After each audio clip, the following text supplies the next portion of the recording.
oleme mängujärgseks intervjuuks saanud enda juurde Tapa peatreeneri Mare Nepsi. Kahjuks täna jäi see 3. koht tulemata. Mis jäi puudu, kuidas võtad mängu kokku?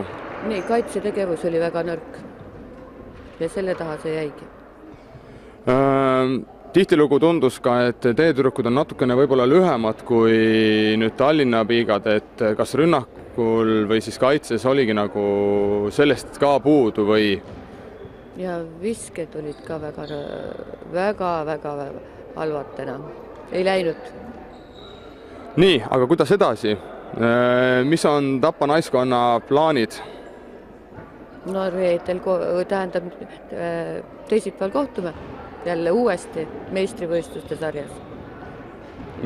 Ja proovime paremini saada võitu nüüd. Millised on Tapa naiskonna eesmärgid meistrivõistluste raames terveks hooajaks? Tulla ikka medalile. See on väga hea. Ei ole hullu, et see hooaeg karikavõistlustel niimoodi läks, kuid kindlasti edu, jõudu. Tüdrukud on väga visad ja tublid ja võitlushindu täis, nii et kõike paremat terveks hooajaks. Tänan.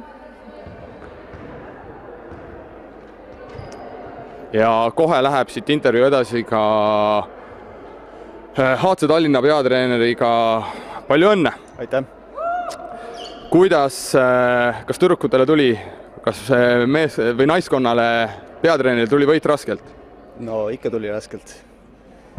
Et kuidas võtta kokku nüüd, ütleme, üks väiksem kaotus, teine natuke suurem kaotus, nii-öelda poolfinaalis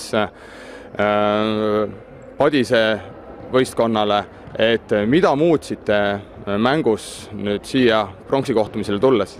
Eks me eelmisest mängust õppisime, et ei tasu niimoodi peale tormata, kui on eduseis, et pigem proovime seda eduseisu hoida ja veel suuremaks teha. Et eelmises mängus me läksime liiga tormakalt peale ilmselt selle just teisele poole ajal.